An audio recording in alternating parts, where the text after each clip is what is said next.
They told us this was going to be the final word. When the Department of Justice finally released over 3 million pages of documents, the promise was simple. They claimed this would close the book on one of the most disturbing scandals in modern history. But if you actually dig through these files, and I mean really dig through them, you realize that couldn't be further from the truth. Instead of a neatly wrapped conclusion, we were handed a chaotic puzzle that exposes the machinery of the global elite. We aren't just talking about a few bad apples. We are looking at a roster that reads like a guest list for the people who run the world. 2 American presidents, British royalty, titans of finance, and the biggest names in tech. For years, many of these powerful figures claimed their relationships with the financier were casual. They said they barely knew him. But the documents tell a completely different story. It appears that long before we had AI chatbots to answer our questions, the elites had Jeffrey Epstein. He wasn't just a party host, he was the person they turned to when they needed their problems to disappear. And the release of these files? It was an absolute disaster that seemed almost designed to fail. Unlike the exclusive parties mentioned in the files, accessing this information supposedly required you to be an adult. But the incompetence on display was staggering. On day 1, the government website offered a Download All button. It was a researcher's dream. But the moment the Department of Justice realized that journalists were actually using it, that button vanished. It was replaced with a system that forces you to download files one by one. And that wasn't even the strangest part. Files started disappearing in real time. If you opened a document and didn't save it immediately, there was a good chance it would be gone by the time you refreshed the page. One specific file, which contained a list of unverified FBI tips, briefly became the most famous PDF on the internet. Then, just as quickly as it appeared, it was scrubbed from the site. The official excuse was that they were fixing redaction errors. But when you see what they chose to hide versus what they chose to reveal, you have to wonder what the real goal was. The first major domino to fall concerned a man who has spent decades cultivating an image of a harmless philanthropist. We are talking about Bill Gates.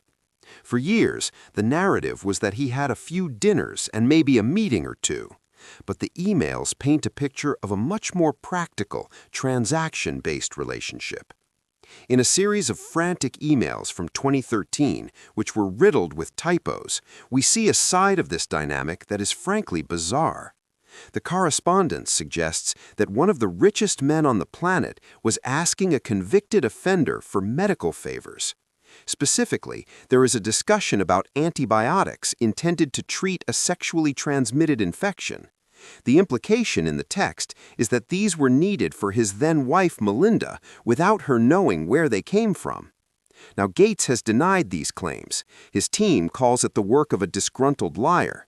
But if there is even a grain of truth to this, it reveals a terrifying reality about our healthcare system. Think about it for a second. If a man with billions of dollars can't just call a private doctor, but instead has to rely on a shadowy fixer for basic medical needs, what does that say about the circles they run in? And it wasn't just medical advice. The files claim that Epstein was providing card players for Gates's famous bridge tournaments. It paints a picture of a man who was deeply embedded in the daily lives of the tech elite. But the sloppiness of the document release didn't just expose billionaires. It exposed the Department of Justice itself. They claimed they had 6 million pages of records, yet only about half of that has been handed over. The missing half? That's where the real story likely hides. We are missing bank records. We are missing brokerage statements. We are missing communications with foreign governments. Basically, everything that would actually allow us to follow the money is gone. Lawmakers have pointed out that you cannot redact files just to save face. You cannot hide information simply because it is politically sensitive. But the DOJ seems to view those laws as mere suggestions. The redactions we do have are baffling. In some cases, the exact same document was uploaded twice with completely different parts blacked out. We have seen case numbers hidden in one version but fully visible in another. My personal favorite was the decision to redact the JP from JP Morgan. Presumably, this was to protect the privacy of a massive investment bank that everyone already knows was involved. Meanwhile, the privacy of the actual victims was treated with total disregard. Journalists found that the government had accidentally released unredacted photos of victims. These were women who had never come forward publicly. They wanted to remain anonymous. And yet, while the government was busy protecting the names of suspected co-conspirators, they were exposing the faces of the survivors to a global audience. To understand how deep this rot goes, we have to look back at the beginning. The story starts with Marie Villafana. She was the original lead prosecutor, and unlike the people above her, she actually wanted to do her job. By May of 2007, she had assembled a massive prosecution memo. It was 82 pages of evidence. She had a draft indictment that was over 50 pages long. If this had gone to court, it would have ended the operation right then and there. But Villafana didn't just focus on the abuse. She was smart enough to follow the money. She broadened the investigation to include money laundering and the operation of an unlicensed money transmission business. She started subpoenaing bank records.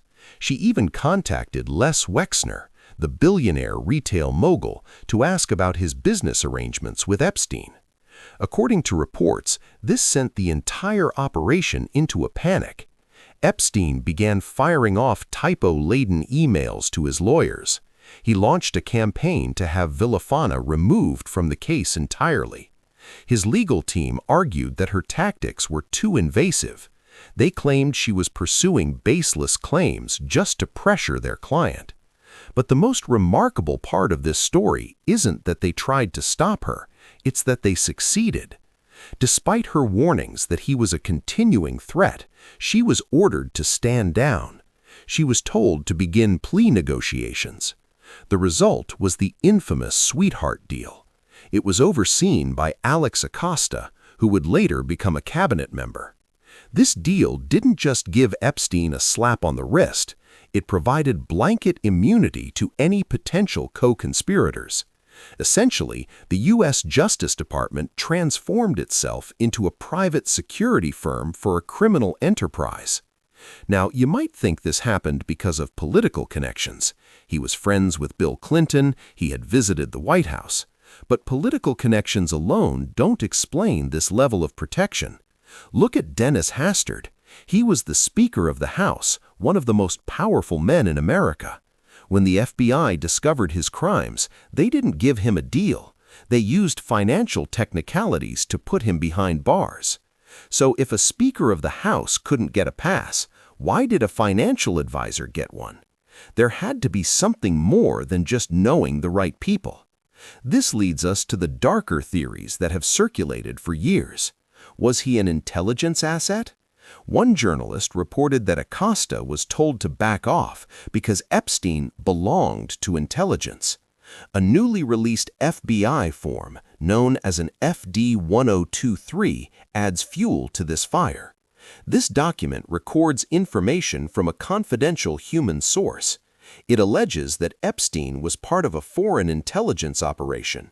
It claims he was training as a spy under former government leaders. Now, we have to be careful here. These are raw intelligence reports. They are unverified. But the fact that the FBI was recording allegations of foreign influence on U.S. officials as late as October 2020 shows that this wasn't just internet gossip. It was something federal agents were actively documenting. If you think your neighbors are bad, imagine living on the Upper East Side next to this townhouse. The current Commerce Secretary, Howard Lutnick, lived right next door. Across the street was Bill Cosby. Woody Allen lived just one street away and was a frequent visitor. Lutnick has given interviews describing how he visited the home once and was so disgusted he left immediately. He claims he decided he would never be in a room with the man again. But the real estate records tell a different story. They show that Lutnick bought his townhouse from Epstein. The transfer price? $10 and other valuable consideration. Even in 1998, Manhattan real estate was expensive. Getting a townhouse for $10 is the kind of deal that raises eyebrows. And despite his claims of moral clarity, the new emails tell a different story. In 2012, years after the first conviction, we see emails planning a visit to the private island. There is a follow-up email from an assistant saying, "Nice seeing you." This was a time when every neighbor would have received a mandatory notification that a registered offender lived next door. It is very difficult to maintain the defense that you barely knew the guy when you share a wall and are visiting his island for vacation. And then there is the crypto connection. It shouldn't surprise anyone that this network eventually found its way into the world of digital currency. Lutnick's firm acts as a custodian for one of the world's largest stablecoins. The co-founder of that coin, Brock Pierce, appears in the files as well. He was a former child actor who transitioned into a crypto mogul. The files show regular contact. They exchanged emails about high-level investments and social invitations. There's even a mention of a boat trip featuring what was described as Ukraine's finest. Through these connections, Epstein managed to secure a stake in Coinbase back in 2014. It was one of the few times his financial maneuvering actually resulted in a profit. While the crypto world was partying on boats, traditional banks were quietly flagging the accounts. We now have access to suspicious activity reports, or SARs. These are documents that are almost never seen by the public. They reveal that major banks were flagging these accounts for human trafficking long before the 2019 arrest. Executives at J.P. Morgan lobbied to keep him as a client, even when their own compliance teams were screaming stop. It wasn't until the scandal became public that they finally filed the reports. It proves that on Wall Street, compliance is often just a matter of timing. After the Florida plea deal, there was a massive effort to clean up the image. This wasn't just hiring a publicist, it was a multi-million-dollar operation to convince the world that this was actually a misunderstood genius.